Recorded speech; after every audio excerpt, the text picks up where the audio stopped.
I have to admit, when Wynn first asked me about this date, I checked the lectionary, and I found a gospel message filled with warnings of wars, earthquakes, nation rising against nation, famines, and plagues.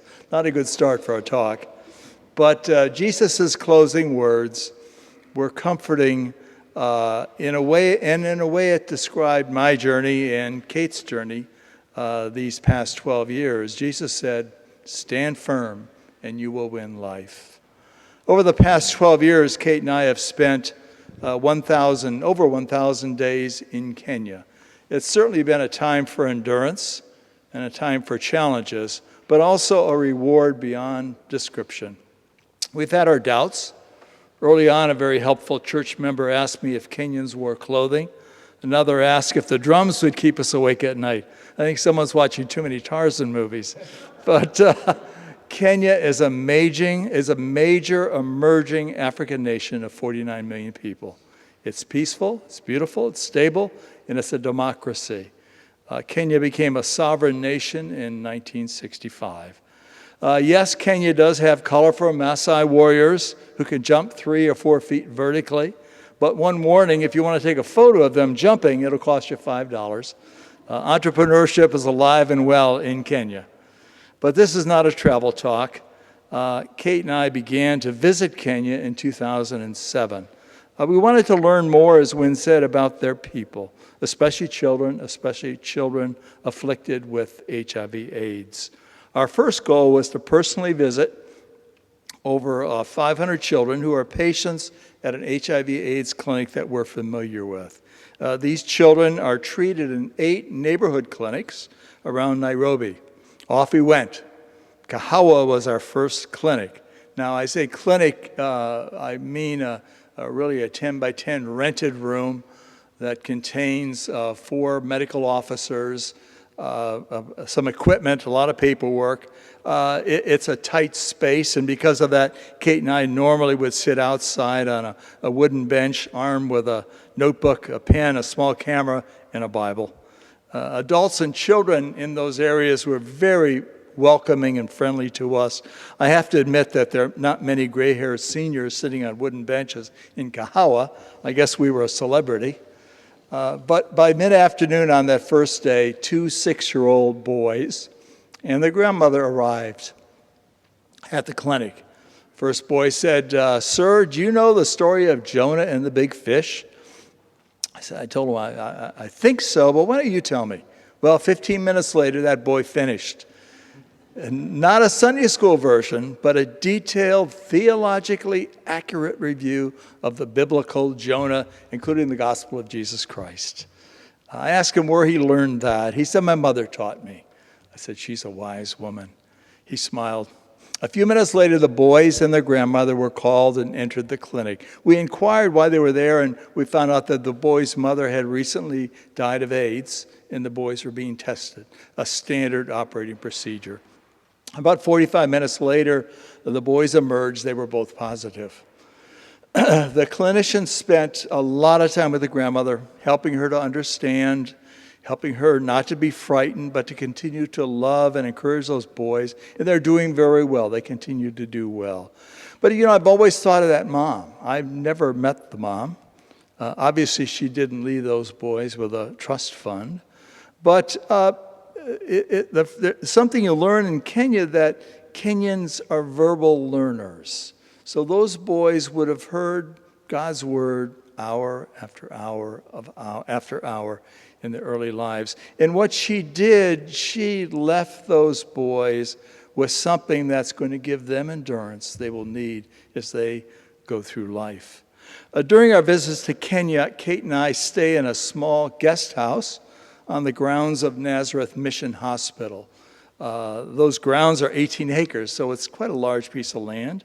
It includes a 250-bed hospital. It includes an HIV/AIDS clinic for over 4,000 patients. It includes a nursing college for about 350 nurses, a 3-classroom school, apartments for about 250 staff that work at the hospital. And And should I say, also doesn't milk cows and many chickens. So it's a noisy spot, but it's a very friendly spot. About 4 o'clock on our porch, the children begin to gather. School is out, and they come to color, paint, work on floor puzzles, or just talk. One day, a friend of mine, teacher George, came by, and he joked, Mr. Rudy, that's my Kenyan name. He said, Mr. Rudy, are you starting a school here? I said, no, George. These children just love to be creative. They love to draw the color. He said, no, Mr. Rudy, these children don't come to your porch for coloring books. They come because of you and Kate. They come because you respect them, you honor them, you talk to them, you've learned their names, you encourage them. They're here because of you and Kate. See that girl over there?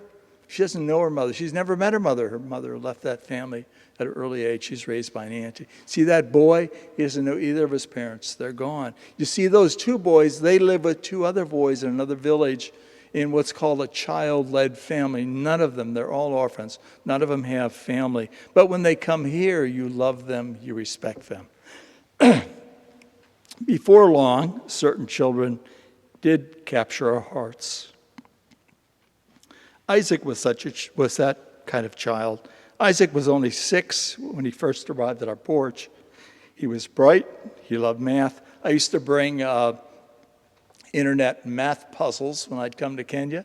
I'd go to Kenya, and Isaac would spend hours working those puzzles out. He was also a fine artist. I think I've actually framed several of his paintings. He did such a good job. But Isaac had a health challenge. He probably had, we don't really know, he probably had undiagnosed TB at a very early age. And that compromised his lungs, which in turn compromised his heart and eventually other organs. Isaac was limited with physical activities. He couldn't run with the other boys or play football. But over the next few years, Isaac continued in school, always at the top of his class. And he certainly was helped. We brought an oxygenator over one year to help Isaac get by. In 2018, just a year ago, Kate and I arrived in Kenya a week before Easter to find Isaac hospitalized. We prayed with him. We talked with him. He wanted to attend Easter service and take communion. He was our honored guest that Easter Sunday. But on Monday and Tuesday, after that Sunday, they were not good days for Isaac. He grew weak, and his prayer was that he could sleep. On Wednesday evening at 8 o'clock, Isaac died.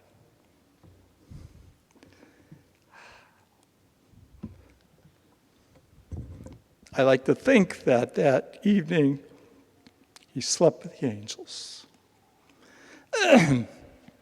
Father Wynn arrived later that week, and we discussed how Together for Kenya could help other children like Isaac who are unable to attend even outpatient medical care.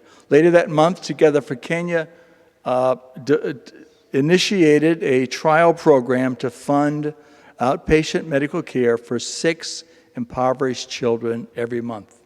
In 2018, the program was going so well, we've increased it to 12 children per month. That program's working. You are that program. Together for Kenya is a ministry of Christ in St. Luke's, and you're helping those children with medical needs. By the way, the cost of programs like that come from the sale of ornaments that'll go on sale next week.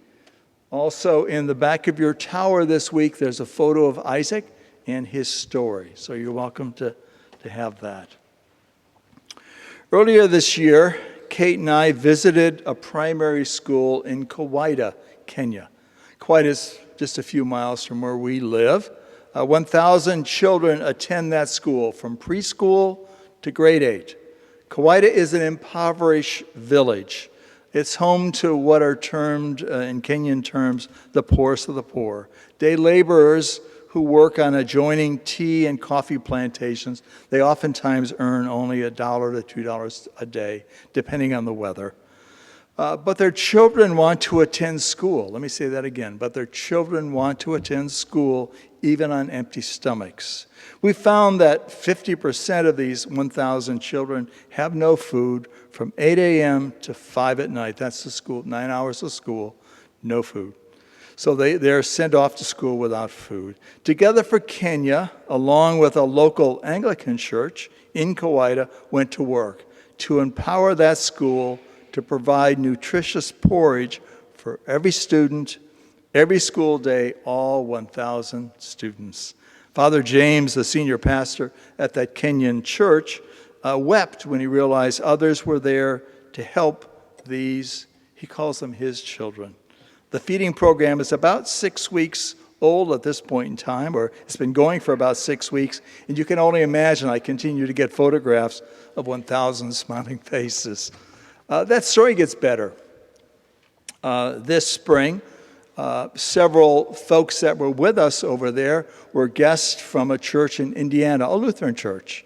That church has provided financial help to Together for Kenya's work over there, and they sent 3 members over to take a look where their money was being spent. A good idea.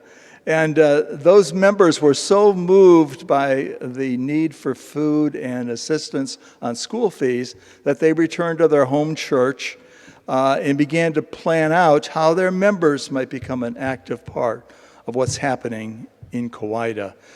One short note, it's an email I got probably 2 days ago. 2 of the 3 members that were there, visitors that were there, were choir members.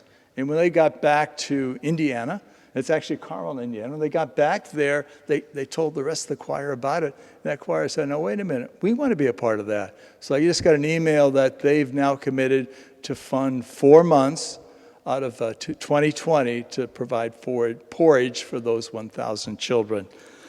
That's the reason I mentioned that. That's called transformational outreach. Transformational outreach. We tend to focus on Kenyan children receiving food and health care and school needs, and that's important, and that is a transforming experience for those children. But God opens our eyes. He opens our eyes and the eyes of others so that we can see how we might help with our hearts, our hands, and our treasures. But by the way, that's what sustainability is. Missions, if missions is only a check and it's only sending someone to school or feeding them, that's going to quickly go away. It has to sustain. How does it sustain? It starts with you. It's a two-way street. Transformational outreach is a two-way street. It has to go 2 ways or it'll end. One final story. I'd like to have everyone place the tip of your thumb against the tip of your first finger. Your wallets are safe. Let me see your hand. Let me see your hands. Tip of your thumb against the tip of your first finger. Great, thank you. The circle that forms is a simple test, a fast means used in areas like Kenya to measure malnutrition. If the bicep of a child's arm can be circled with those 2 fingers, that child is dangerously malnourished and needs immediate attention. About a year ago, a woman showed up at Nazareth Hospital with 4 children in tow. She was there to try to get vaccinations for those 4 children, and nurses quickly spotted that 2 of the youngest children were obviously malnourished. Kate and I were asked to visit that home where they came from with several other healthcare workers, and we did that later that day. The family's home was, I say home, it was made from really a few sheets of corrugated metal, was empty. No, there were 4 children there, and there was a caregiver there, but there was no clothing, no bedding, no furniture, and absolutely no food. I remember when Kate walked in, she said, this place is empty, and it was empty except for those 5 people. The head of the family was a lady by the name of Velma. Now, Velma, they were not Velma's children. They belonged to her younger sister and mother, who had both recently died within the last 6 months, leaving her to care for these 4 children.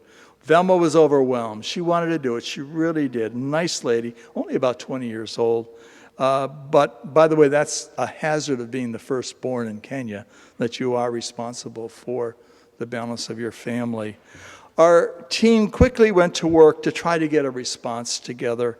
Holy Family Center, the HIV/AIDS clinic, the clinicians in that clinic got together and they gave some of their leftover children's clothing that belonged to their children that didn't fit anymore towards Velma's family. They also had a small amount of food left over from another project. Together for Kenya offered to provide a daily portion of milk.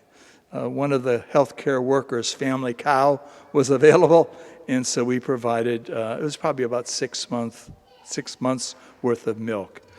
The Nazareth Hospital staff provided blankets and bedding and made a clinical appointment for Purity. Purity is the second youngest child, pretty little girl, 4.5 years old. She had never walked. She had a club foot, a deformed foot that can be treated with surgery, but someone has to line all that up, and the hospital agreed to start on that process. Our friend teacher George came around, and he determined that 2 of the 4 children needed to be in school. They were old enough to go to school. George said he would see to it that they got admitted to school, they got uniforms, they got shoes, they got books, and they've been admitted to school. The outcome to Velma's story is complex, and it's in process. It's a big story. Kate and I are trusting our Together for Kenya partners to endure, to continue to model for us what it means to see and care for others as Christ does. I'm reminded of Jesus' last words in the gospel today. Those words were not go out and solve every problem in the world or feed everyone who's hungry. Jesus said, no, it's more than said, he commanded us to stand firm and endure, to be faithful, steadfast, here and now. And by that endurance, Jesus said, you will win your life. When you translate those words, and we've seen a couple translations here, it literally means that you'll find yourself. You'll find your mind, your spirit, your heart, your vitality, even your breath. Much to think about. A command from Jesus to stand firm, to endure, and a promise that you will win your life. On behalf of 1,000 Kenyan children, thank you for standing firm with Together for Kenya, and thank you for listening.